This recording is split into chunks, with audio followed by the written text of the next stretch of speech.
welcome to Pale in Comparison. In this podcast, my sister uses her knowledge of the Otherverse to take a look at Wildbow's least appreciated work, and I try not to give away any spoilers. I'm Jenny. Malia convinced me to read Worm. I'm Malia, and Jenny convinced me to read everything else. This episode, we are covering Bonds, Chapter 1.1. Before we get into that, however, I'd like to issue a spoiler warning. Both Jenny and I have read Pale, and as you'll learn, the point of this podcast is for me to use my knowledge of Pale to guess what the heck is going on in Pact.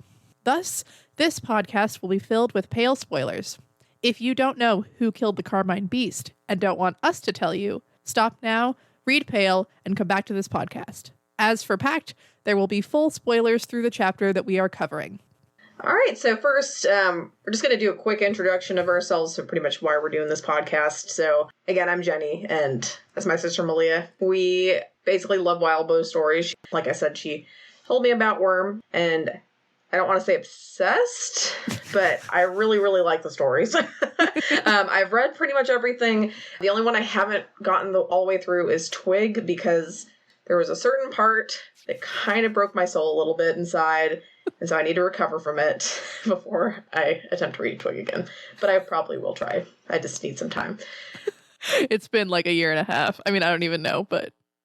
You know what? It takes some time, okay? You shut your face.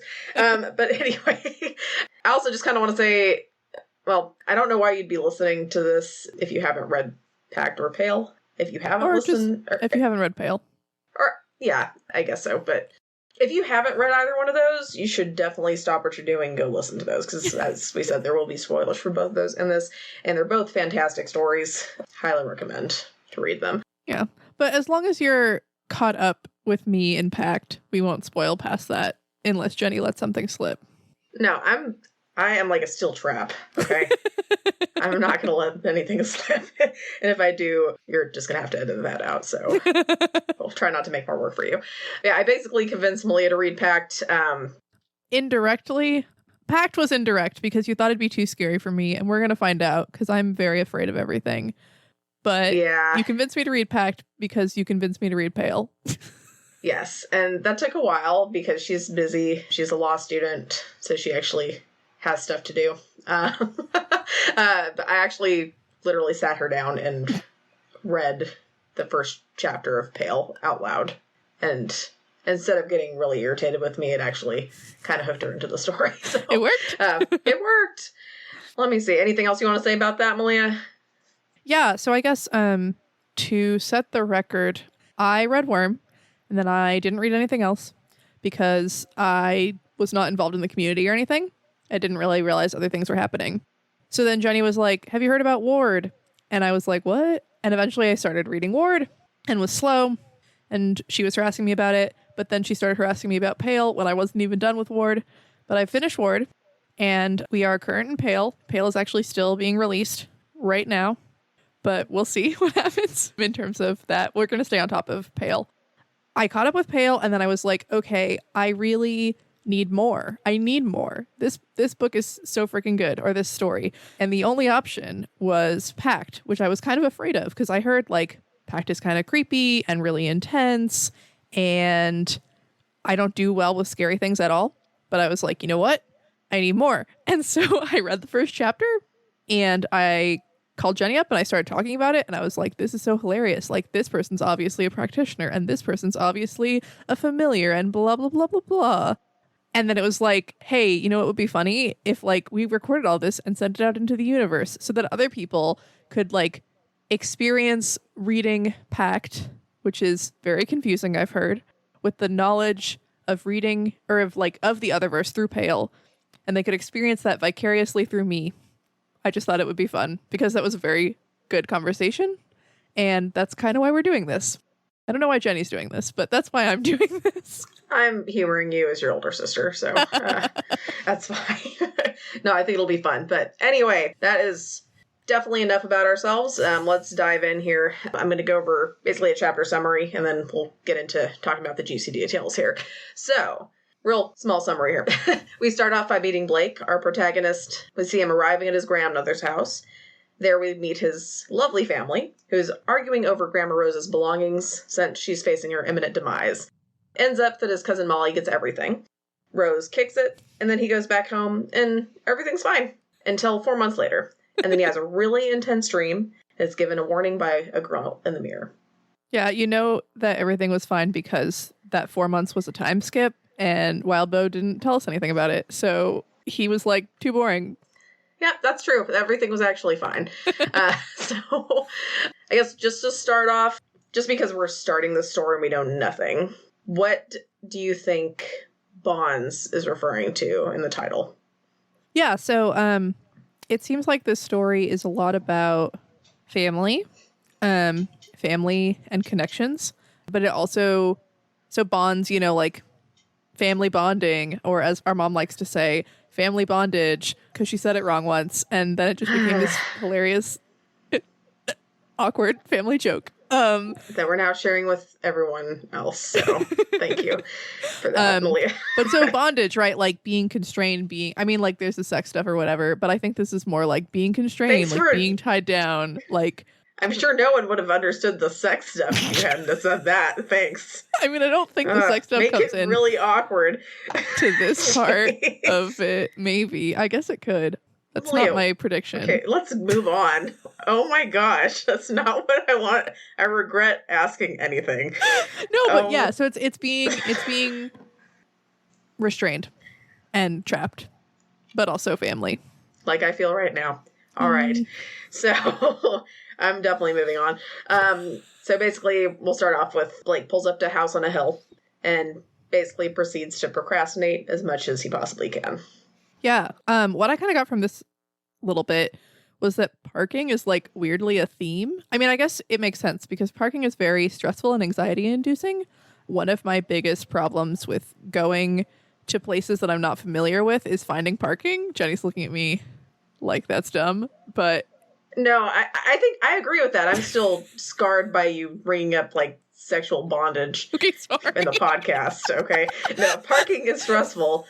So is bringing up weird shit on a podcast. So thanks a lot, Malia. It was weird enough just bring it up that Mom said bondage for family bonding. And then you had to go ahead and spell it out. What? All right. Okay. It's fine. I'm going to be fine. Okay. Yeah, exactly. You didn't have to say. Okay. I'm sorry. Well, I wanted to clarify. I wasn't talking about that. Okay. But parking, right? So the uncle parks in the driveway as this like power move and a dick move so that like no one can get onto the property easily and to be like, I was here first, but also fuck all of you. I guess we're an explicit podcast. And also maybe as some sort of way to like watch people as they approach the house was kind of what I was thinking. But then also like, so he parks in the middle of the driveway and then this like creepy big fence has a whole bunch of no parking signs on it, which is just like rude and seems unnecessary. It seems like not like a desolate town or whatever, but not like a thriving, you know, metropolis where like parking is like a super valuable resource. And so it just seems kind of dicks to be like, don't park on the street outside of my super ugly fence. Meh. Yeah. But also just occurred to me, fits in with one of my thoughts later. All right. Yeah. But Blake, you know, he shows a little bit of his character. He's like, he's getting around the obstacles. He's getting around the no parking signs. He's getting around the parked car because Blake has a motorcycle, which both probably pisses his family off. Like it's maybe an unconventional choice, but also like allows him to get around the bullshit and get closer to the house than anyone else maybe. Okay, I can see that. Yeah. Also talk about some tension building. It says here. We wrote some notes down, so I'm reading Malia's notes for her.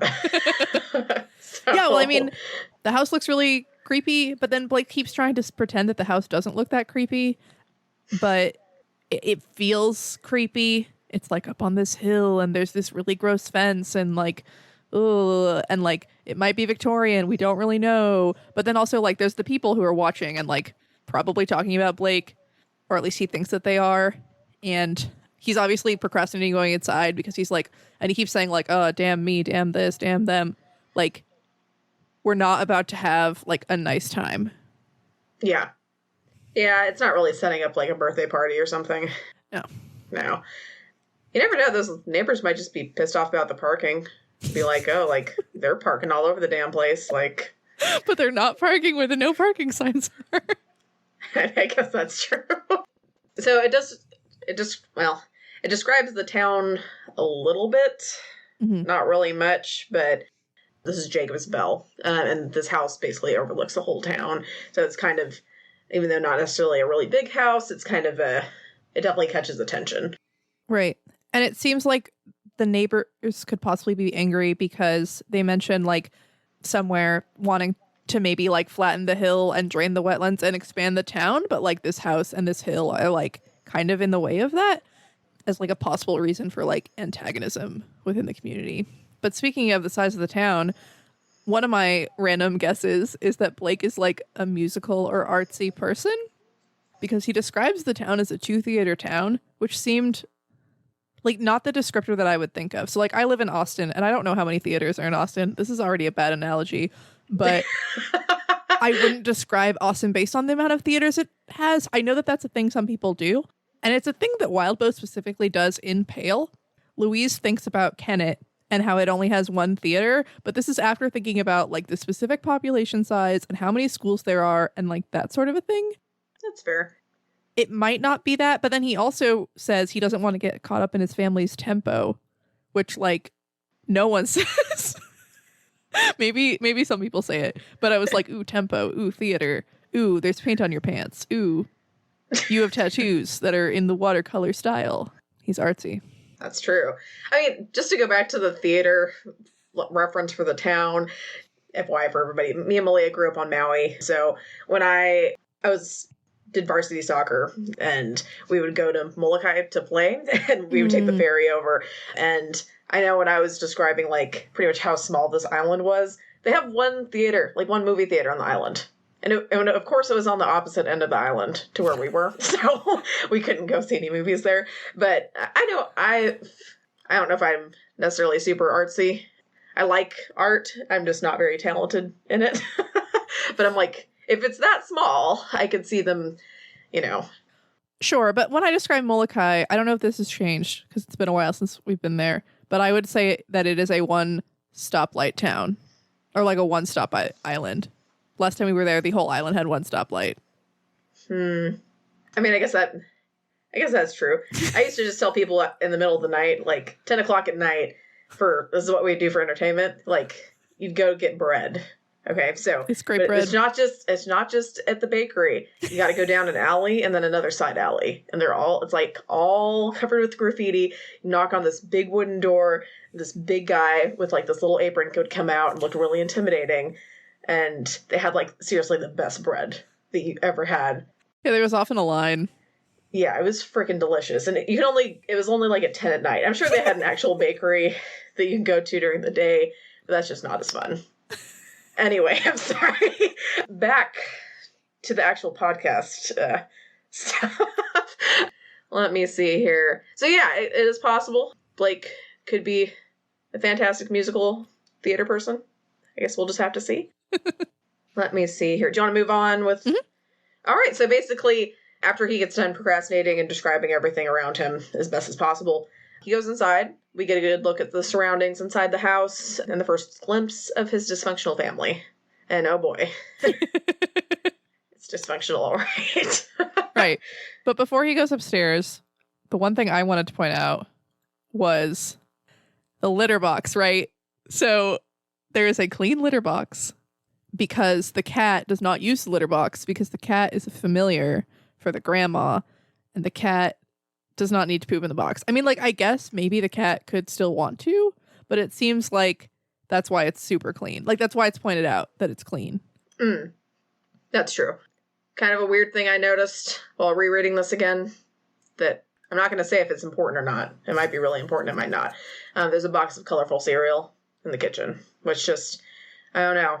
I don't know if that seems like a Grandma Rose thing, but... I feel like Grandma Rose may indulge sometimes, but I think it's a little bit more likely that like maybe the cat, when it's not in cat form, really likes cereal or something. Like maybe it could be for Grandma Rose, but like maybe not. / maybe it's maybe it's for one of her grandkids who they like brought it. That probably makes more sense. But you never know. I mean, that could just be an unsolved mystery in the story. So we have quite a few of his family, basically, at this house. And they're all dressed in black. They're not acting very dignified, however. They're kind of like yelling and cursing at each other, which is great. You know, really calm, nice environment for a 1.5-year-old. But basically, they see Blake come up and they're kind of, I guess, shocked that he's there. He ends up going and talking to his parents, who he hasn't seen in, what was it, about 3 years? Yeah, I think he left 3 years ago. Don't bother giving him a hug or anything, but just being like, you all right?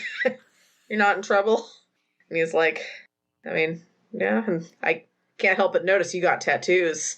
Oh, thanks, Dad. Glad to see you're so concerned about my well-being. Yeah, it was really sad. And it kind of took me a bit, because I'm not, we're just introduced to this story. It didn't really hit me emotionally as much the first time. The fact that, like, they don't go to him and they don't, freak out with excitement when they haven't seen or heard from their child in 3 years. Because I was like, I don't know who any of these people are either. Like, I don't know what's going on. But it's really awful and sad. And, like, I was thinking to myself, like, did they do enough? And, like, no. Like, to find Blake. I mean, like, they asked around. They talked to the police.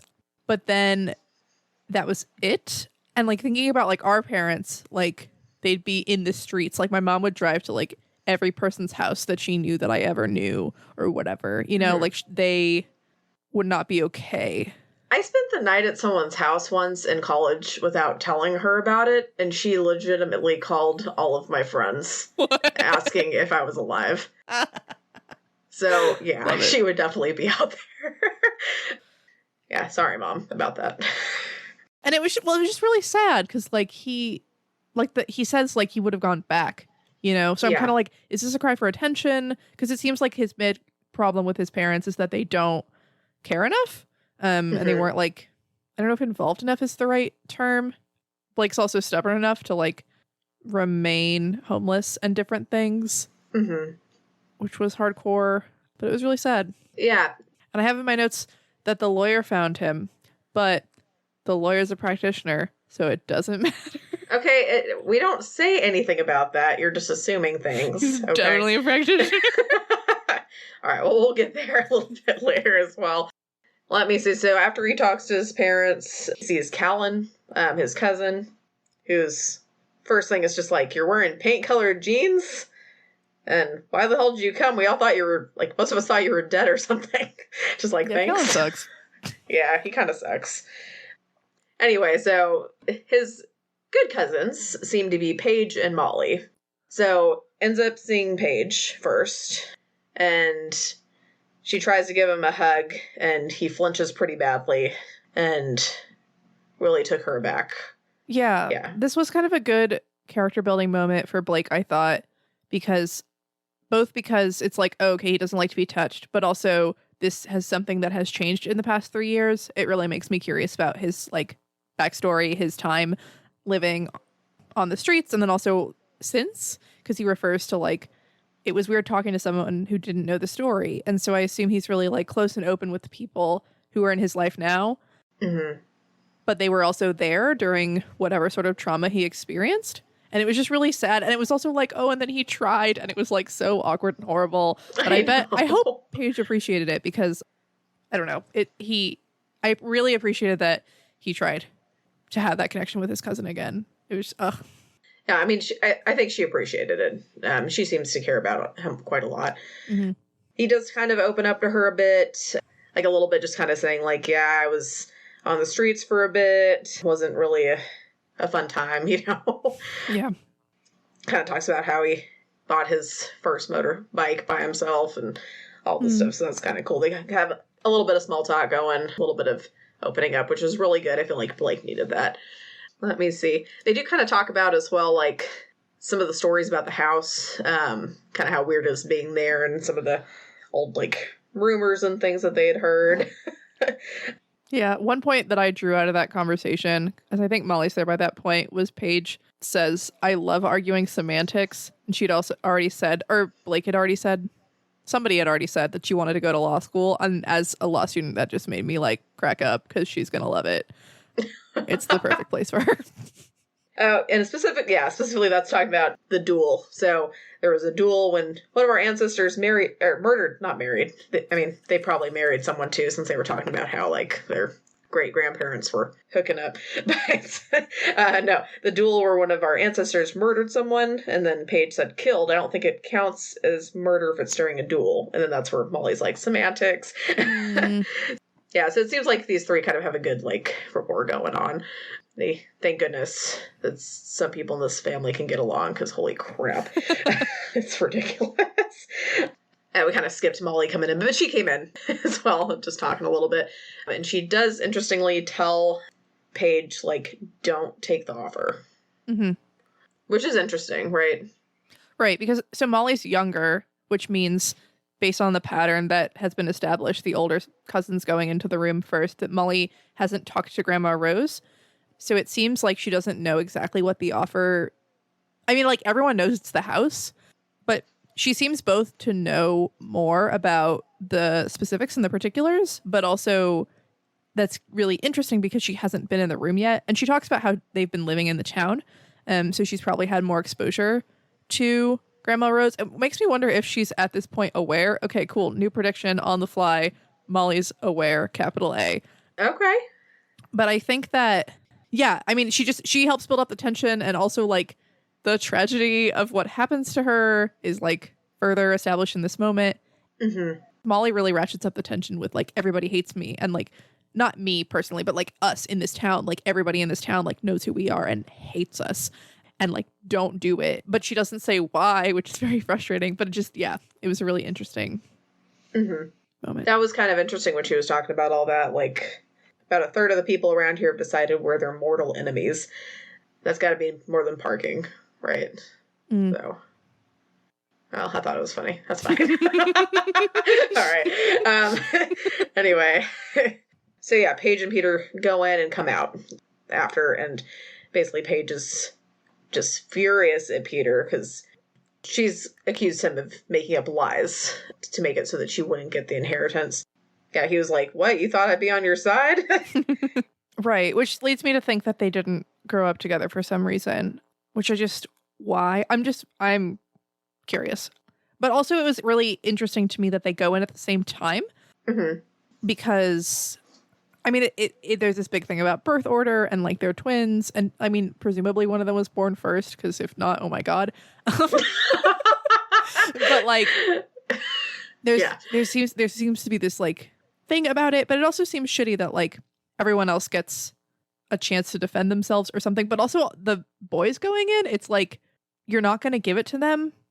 So are you just asking them to rat on each other? In which case, why don't you have like the parents also involved? Like, it was just sort of weird and suspicious. So one of my theories is to, or I don't know if we should get into that now. My theory is to one of Grandma Rose's criteria for picking people. Sure. I'm kind of curious. Okay, yeah. So I think that her big thing, so Grandma Rose is a practitioner. I don't need to justify myself. Okay. Okay. All right. But so I think her thing is, she's a practitioner and her house is a domain, right? And she wants to pass her house on to someone who can handle, right? She wants to make sure that the person who's going to inherit this house can deal with the practice, right? Okay. And so in the same way, sort of, that like Miss was like, okay, Kenneteers, like go a whole weekend without lying. I think that Grandma is like probing her grandchildren to kind of see like who's being the most truthful. And so it seemed really important that Paige and Peter came out, and Peter says like, I didn't say anything that wasn't true, but Paige was like, no, you made up lies to sink me. And it's like, okay, obviously one of them is lying in that moment. Yeah, that's true. And I wonder if Grandma was kind of like, Paige was lying and so she can't handle or something. Like, I'm kind of curious because Blake also says that like Paige is like really similar to Grandma in a lot of ways, except that she's not horrible. So it seems like they would have an affinity, and she'd be like, oh yes, like an aspiring lawyer, like this is so great, like have everything. But something in that room presumably happened that had to do with the things that Peter was saying and the things that Paige was saying. I don't know if she was a lie detector or what, but that seemed really important. Yeah. Okay. No, that's pretty interesting. I think we're going to talk about Blake going in next, and I thought it was really interesting that Blake wasn't called, but he was summoned to the house. Well, he cuts in, though, so maybe he would have been called, right? Well, no. Well, I mean, no, right? Because, and I don't know why. I mean, maybe the lawyer just like didn't notice that he had arrived or something, or they just assumed that he wasn't going to be there. But it seemed kind of important upon like thinking about it for like the eighth time that Blake has to cut in because that's where he is in the birth order. And they're like, we're into that today or something. And so he has to assert himself. And I don't know if Grandma was just like, fuck him, or if like what, but that was weird. Yeah, that's true. It could have been another test or something. I don't know. Yes. But yeah, so luckily Molly gives him permission to go first because they call for Molly, but she's like, yeah, you go ahead. And then Blake goes in and sees Grandma Rose. He's not exactly subtle when it comes to how he's feeling. Right. Well, so I guess a final note about the Blake cutting in that it shows how much all the cousins care about each other because Blake doesn't just assert himself. He kind of does it like it seems like maybe to give Molly some time and some space and also Paige so that Molly can go and comfort Paige. It was like a really nice moment. That's true. Like he's a good guy. Yeah. In the middle of all this terrible family stuff. But yeah, he basically goes in and, Grandma looks pretty good in terms, she doesn't really look like she's about to die. Room smells like flowers and fresh air, like pretty much opposite of death. So doesn't really seem like she's about to kick the bucket. But, she's propped up. She's got her nurse and she has her lawyer right there. And she has like a really big house cat that's just chilling. All right. What are your thoughts on this part, Malia? I feel like you really like this part. I really like this part. I want to start by saying that I understand that Grandma Rose is a bad person, but like, I love her. Like, I don't want to know her in real life. I think she's a horrible person. I don't want to like be around her, but also like, this is a woman who instead of having a welcome mat was like, no, I don't care if you're here. This is my house. This is my space. And I'm going to let you know that immediately because my initials are going to be monogrammed on this fucking doormat with roses, which is probably the smell he's smelling because her name is Rose and it's her house and she does not give a fuck. And I love it. She's obviously a practitioner, right? Because this whole conversation is riddled with her being very particular about words and being very probing as to Blake's truthfulness, I want to say veracity. I don't remember if that's the right word. Anyway, she doesn't look like she's about to die. Her death is like obviously maybe magical or something. But she also knows that she's about to die. Like there's some shenanigans with a curse or a time limit on the domain or something. But yeah, this part's so great because Blake is great. Every time I read the like things he says to her at the very beginning, it's very shocking. But also she's just kind of like, and like I love it. And I love how he gets her to shed a little bit of her bullshit and be a little bit more real with him. I think she really likes that. Mm-hmm. I kind of think that maybe I don't see her talk with Molly, but I can see her like vibing with Blake a lot and maybe thinking like, okay, this kid, like maybe I should choose him, except I can't because I said it was going to be a girl and therefore that's happening. Oh, and there was a moment when I first read it where I thought Blake was trans because I thought Grandma was being a dick because she said something about like, oh, and I'm going to give it to a female grandchild. And I thought she was insinuating like, oh, Blake, you're trans. You're actually a girl. But he doesn't respond like, fuck you, Grandma. I'm a man. Like, go away. He's just kind of like, okay, whatever. Like, and I was like, oh, okay, so I don't think he's trans. Yeah, he probably would have. I mean, he started out with calling her, let me see, what is this? A disgusting, evil, rancid cunt. Which, that's a lot. I mean, I know cunt's not that bad of a word in Australia, but at least, if it's anything what like the U.S., I'm assuming in Canada, it's pretty bad. It's pretty bad. It's pretty bad here, but yeah, so he probably wouldn't have held back with that. No, Blake is not there to make friends. No. Blake is there to like give his cousin some time and to yell at his grandma. Yes. But yeah, he definitely gives her a good chunk of his mind, which is great. And she's definitely using her words very carefully. Doesn't really care about the money part. It seems like she's like, oh, this ridiculous money business. What do you think about that she's not giving it to her kids? Like it's going to the grandkids.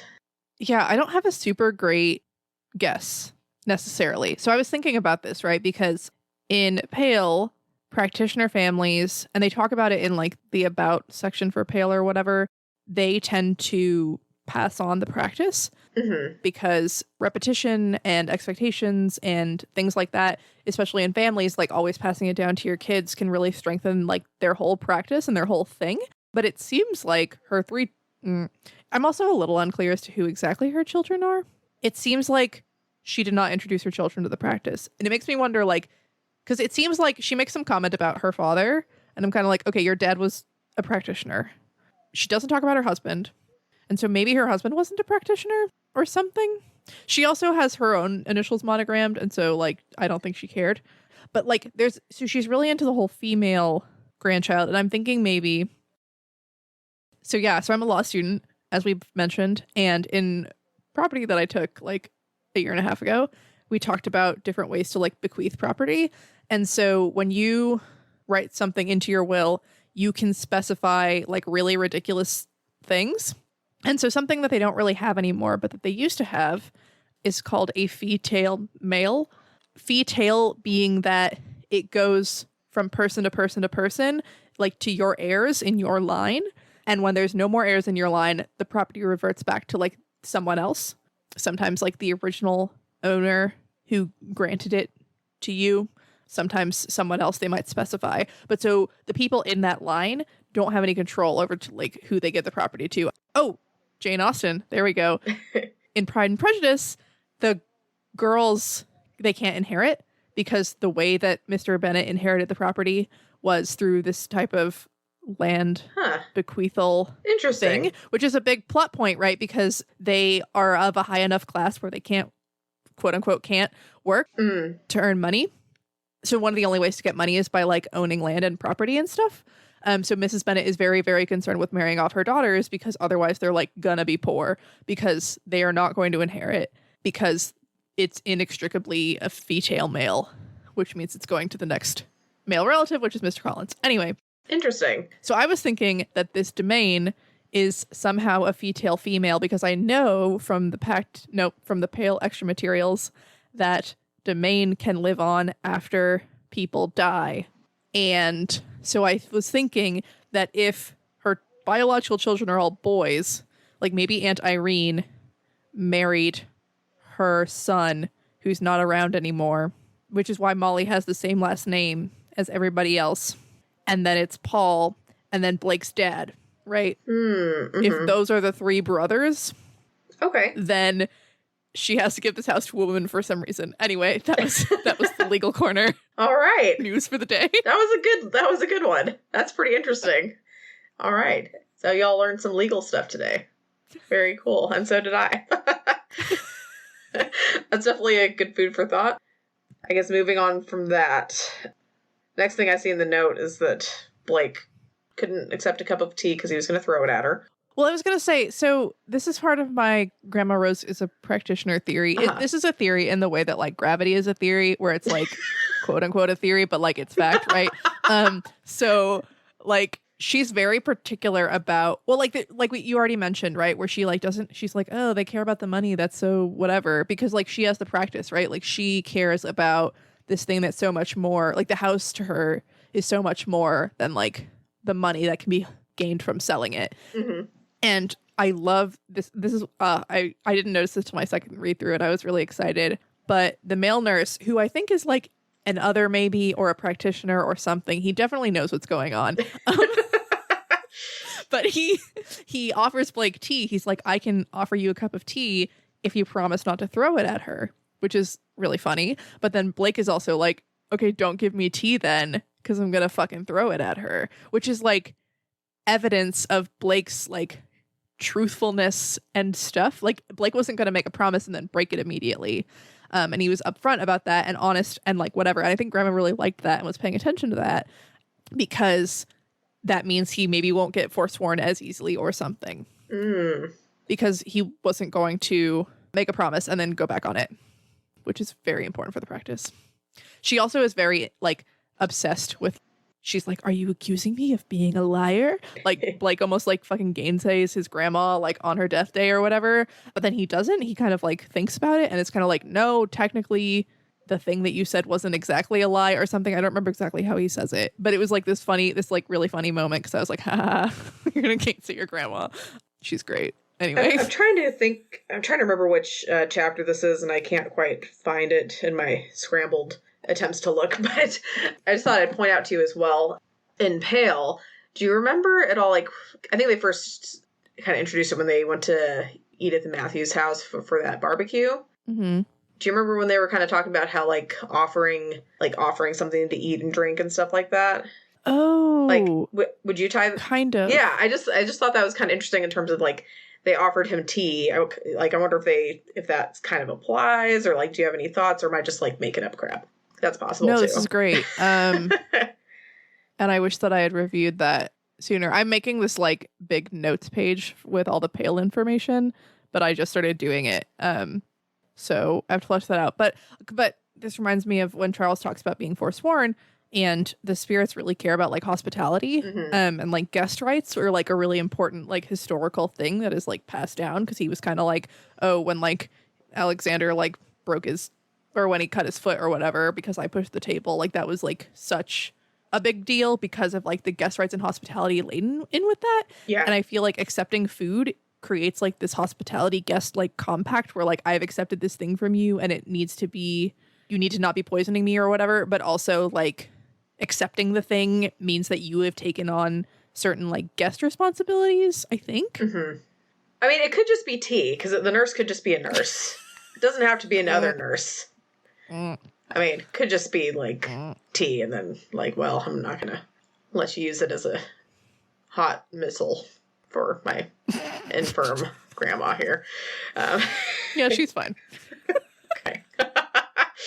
We also note that she's a lawyer. Woo! I was so happy. This is so funny. And that plays into my whole, like, some of my, I mean, not really my theories, but just, like, actually it plays into a huge theory that's going to drop at the end of this podcast. All right. Moving on.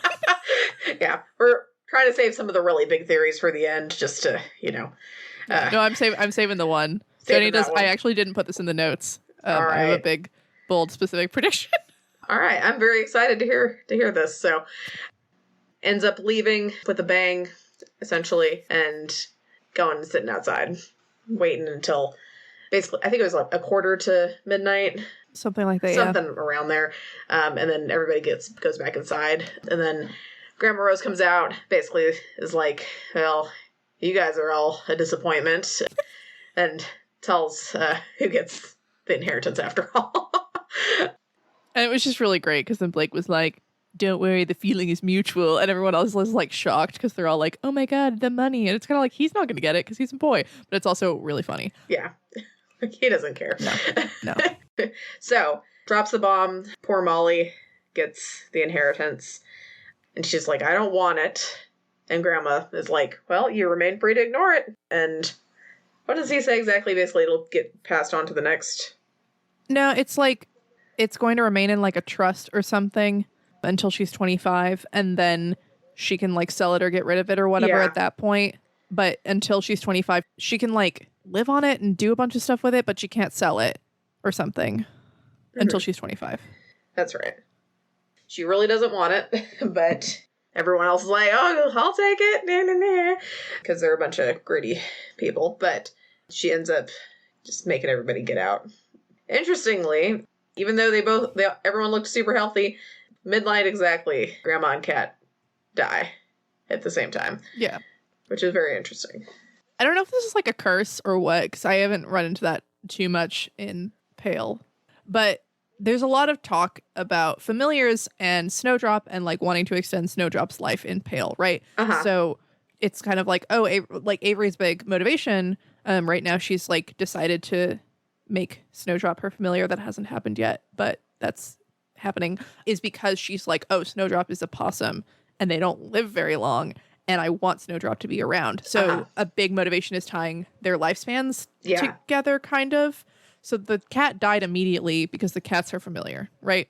I don't know why Midnight, it seems very the practice and very dramatic. They're really into, like, the big entrances and the big exits. And it seems like at the stroke of midnight is, like, yep, very much a thing. True. But I don't know why. And I don't know why she knew about it. I don't get it. I think it has to do with the house. I'm really obsessed with the house. Okay. All right. Like everyone else in this family. Yeah, everybody's obsessed with the house. And then, Blake reaches out and tells Molly. But before... Oh, go ahead. Sorry. No, it's fine. So the male nurse is another theory. I guess I should just stop saying male nurse and just say nurse. But anyway. So then the nurse is another theory because Grandma gives the nurse some money. She's like, some of this money's going to you. You've been amazing. And he like freaks out. He's kind of like, it's not allowed, which was very much like brownie vibes to me, kind of, that like the brownies were going to eat him or whatever, because like he was doing a thing that wasn't allowed. But also like it felt like there was some sort of like deal or pact or whatever. And that giving money was somehow either imbalancing that or doing something like okay, sure, this could be the type of thing where like at Disney World, when you work certain positions, you're not supposed to accept tips, but it's the Otherverse, so it's magic. All right. Whatever you say, that could be right. It could be, yeah, it might be right. That might be totally it. But yeah, then Molly kicks them all out.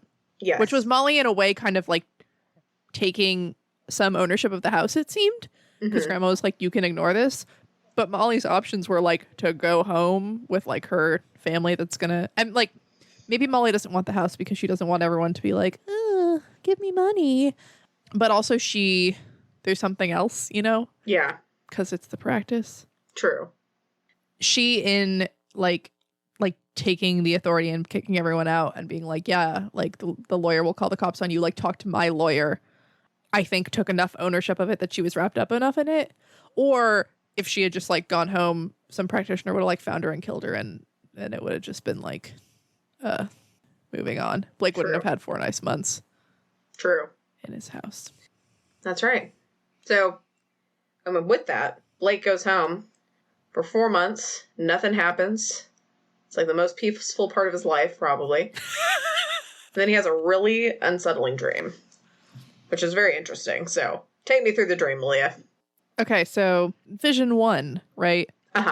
It's a long table. One side is a bunch of blonde women and girls that are wearing like specific matching-ish colors. And then the other side is just like a bunch of people who I think looked like they're part of one family, but like were different ages, different genders, different whatever. And so they know that something has happened. They know there's a disturbance in the force. They kind of like mention Grandma Rose. I hope she would slip in her old age. She made other arrangements. So they know Molly's dead. They know things have changed. They know the domain has shifted hands. And they have thoughts about it. These seem to be some of Grandma's like enemies or whatever that the girl in the mirror references. I think she references them. Anyway, and they are in the midst in this vision of arranging a marriage between what I believe might be a coven. Okay. All the blonde women, because they're all women, and maybe they just make them all dye their hair. Yeah, anyway, and then this practitioner family seemed to be maybe some sort of arranged marriage or just 2 practitioner families. Vision number 2, what we have may or may not be 2 witch hunters or more awoken versions of witch hunters. I don't know if witch hunters can be awoken or if that's the right term, but they seem like they're out to like hunt down some shit because that's what they like doing. And like a metronome falls over and Blake is viewing like through the metronome. I don't know if I'm assuming like a magical metronome that like measures disturbances in the practice vibes. They might like music. They might play an instrument, That's true. The musical witch hunter. That's probably Everyone's not musical. But so it's they get in a really funny Twilight dig about the sparkly vampires out west, and they also are kind of like anything that can knock the metronome over isn't human anymore or won't be for long. And it's like, wait, is Blake turning into an other? Like, I thought this story was about Blake turning into a practitioner. Like, oh fuck, like, don't know, unclear. But then it's also like maybe he isn't knocking it over. Like maybe in the last vision, Johannes is like manipulating things, or like he's seeing the scrying bull, which is Johannes jumping around seeing things. It was very unclear. Okay. Who knows? There's no one knows. Not me. I have no idea. I'm lying. And then we got some Irish people in a snowy field that seemed to be some sort of like master apprentice relationship, because like I'll give you that one for free, like questions and answers have prices or whatever, who also are aware of this thing. Okay, they're Irish because their names are Maggie and Padraig. I can't pronounce anything. I'm very sorry. There's a girl pointing at a rabbit who might be her familiar or something, at least an other or something. I was thinking maybe Blake was viewing it through like a frozen pond because she like throws a rock and it shatters. Yeah, and she seems aware that she's being watched. Probably knows about the disturbance in the force. Then there's a weathered Aboriginal woman brushing a young girl's hair, and then she shackles the girl. It gives me really strong like Tangled vibes, like she's like sucking the life force out of this girl. Okay. Which was really spooky. Yeah. She also seems to know that she's being watched and dismisses the whatever. And then finally, the last one that's described is a man on a throne at the top of a tower with his dog, who is also his familiar, in part because it speaks. And it notices Blake first. There's an important note about the scene of Jacob's Bell, I believe, being lit up in crimson sunset. Either that or like, I should have paid more attention. And that the other scenes had been at night. I don't remember if it's Jacob's Bell that's in sunset or the guy in the tower that's in sunset or both. But that seemed important. I don't know if it's like we're seeing into the future or we're seeing into the past or we're seeing people on the East Coast and we're on the West Coast, which doesn't fit in with my later theory. So I can read you the little excerpt if you want. So it says, so below him the small village sprawled, Jacob's Bell, except things were different, a twisted reflection of the buildings with embellishments and decorations, arches, steepled roofs, pointed roofs that curled and bent in zigzags, all lit up in crimson sunset. The other scenes had been at night. Okay. Which kind of makes it sound like he had been viewing things through that scrying pool thing because Johanna seems to know some of what Blake saw. He says, resist the urge to dismiss what you just saw. Mm-hmm. And I'm kind of like, okay, like, what were the other people experiencing? Were they experiencing Blake or were they experiencing Johannes or were they experiencing both? Was Blake sucked into some other realm and like bouncing around things? I don't know. But also Johannes' sketch, I don't trust him. Don't trust what they're saying about me. Like, okay, I don't know what they're saying about you, but okay. Jenny says, I should let you say it. Wait, what do I say? You push back on my distrust of Johannes. I mean, I just feel like, he might be totally a good guy.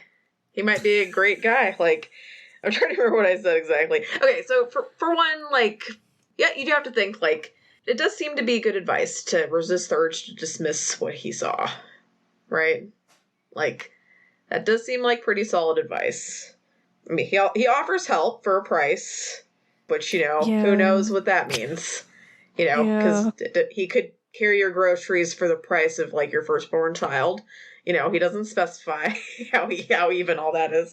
But he does say, like, you're in a bad enough situation, resist the urge to dismiss what you just saw, and do yourself a favor and wake up. Which, that all seemed like pretty good advice. Because I feel like, without, it's kind of hard to give my opinion on that without, going one way or another on that. But just that part seems like probably good advice. It does seem like he's being relatively straightforward with him. And I do think that the don't dismiss this and hey, wake up now are both good pieces of advice. Yeah. That was the dream. Yeah, definitely spooky. So basically, wakes up, feels like real crap.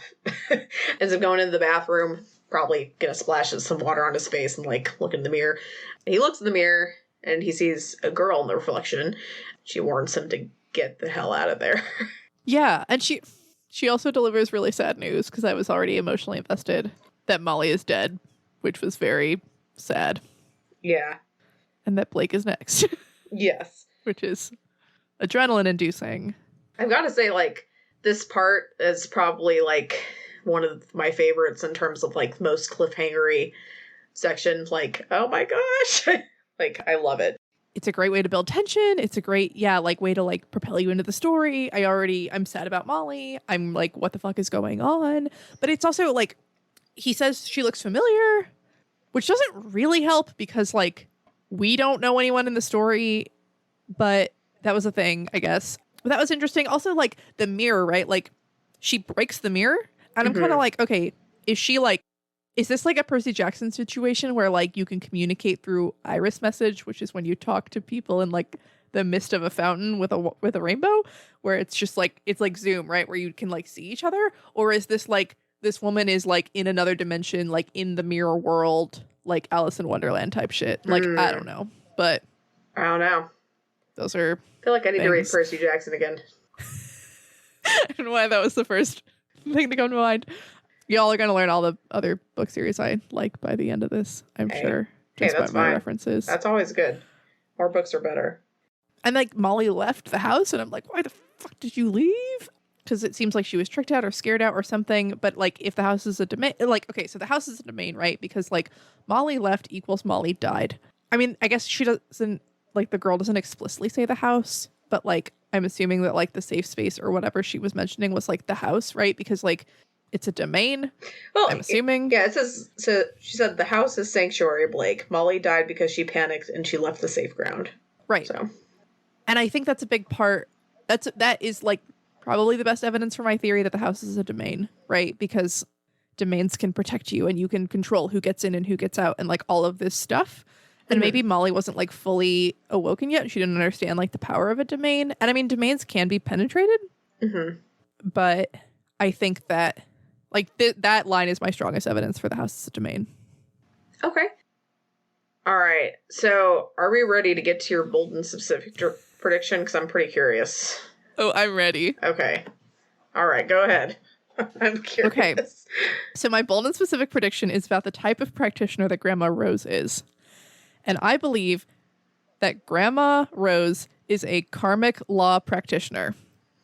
Okay. And then I stare deeply into Jenny's eyes to see if all right. she gives a karmic anything away. Law practitioner. Okay. Talk about how you've come to this conclusion.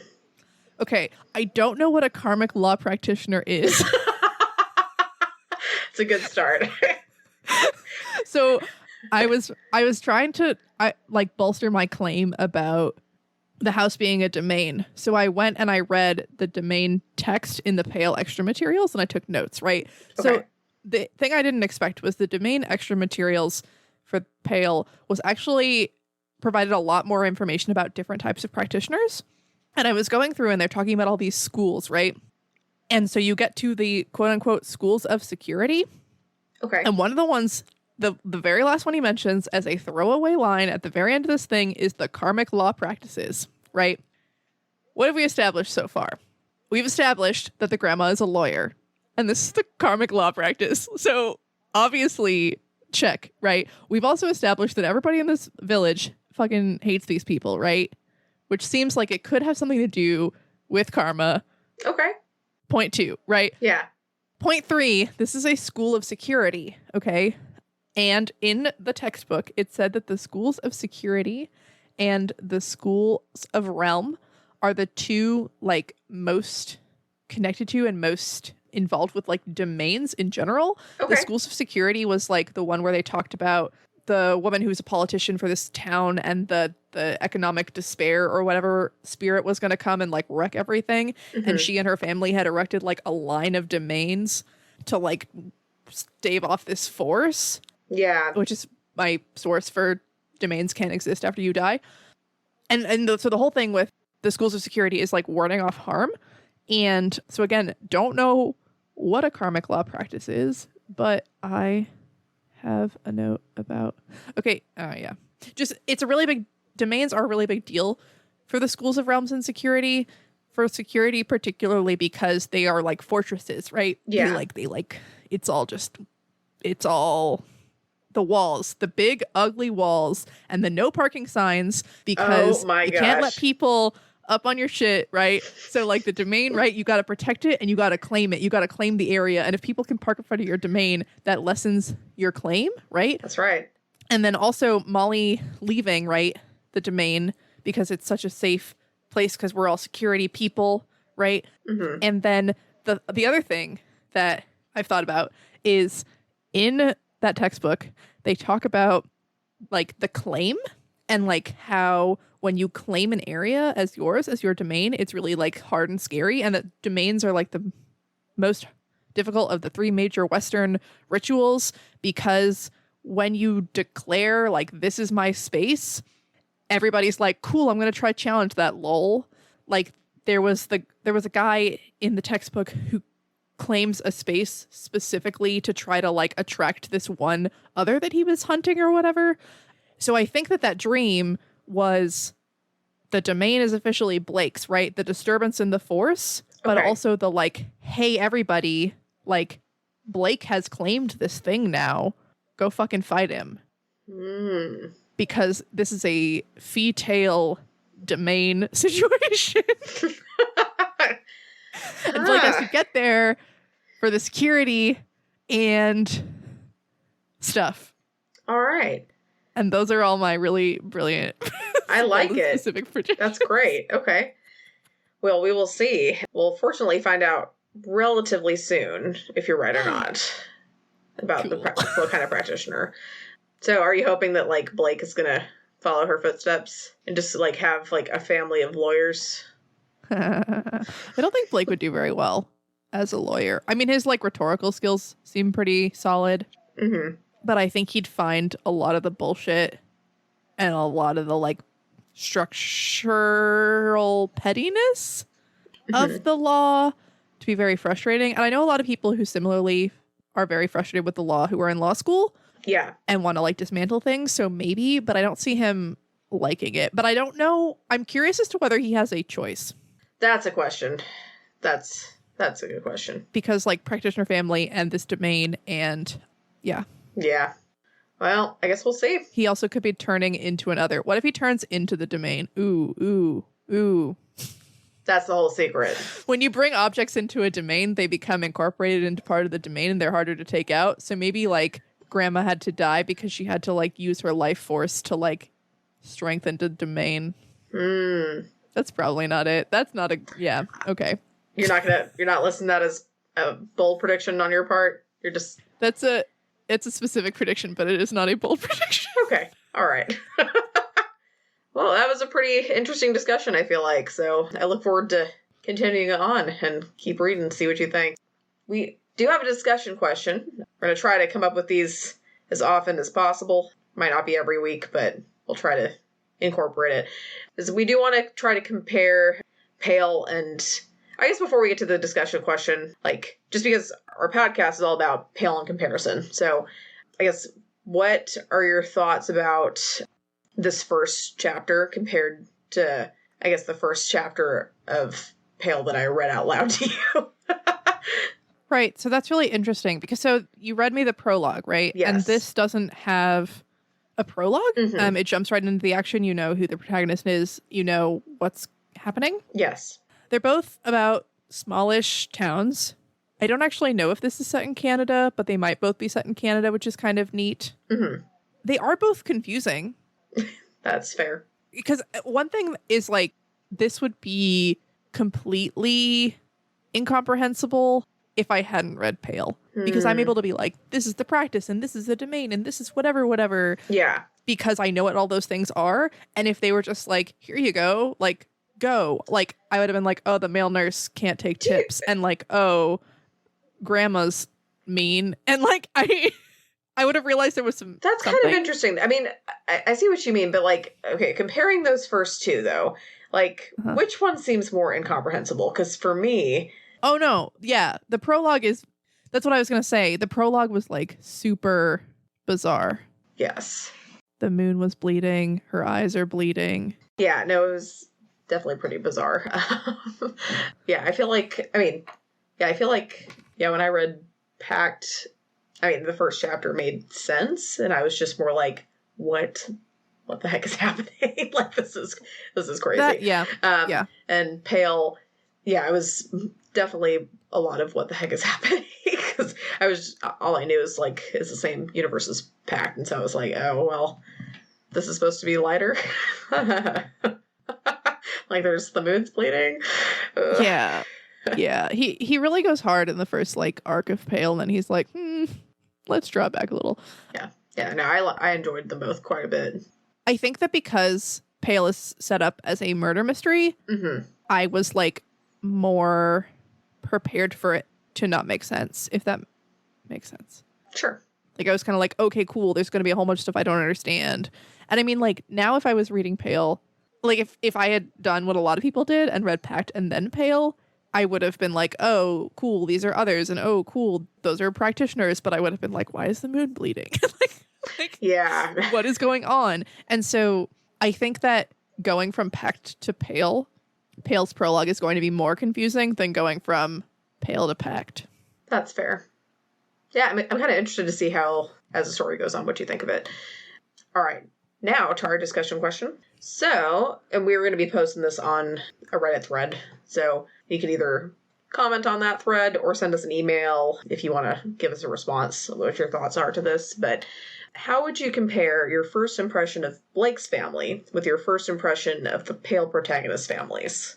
And if you want to pick one and highlight, say, like Verona's family or something, if it feels a little too ambitious, you can. But if you also want to do all of them, like, go for it. Yeah, more the merrier. But yeah, I feel like that's kind of an interesting comparison. So I'll be looking forward to any answers that we get. Just please no spoilers for Pact in your episodes. Hopefully Jenny will be the one that's reading them. Yes, and filtering them out. But I would love to read your answers too. And so try not to spoil things them for me, please. Yeah, or at least cover those spoilers up, if anything, and I can share the unspoiler bits.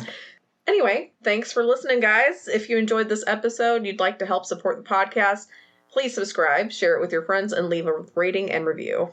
You can follow us on Twitter at Pale Comparison, or send us an email at paleincomparisonpod@gmail.com.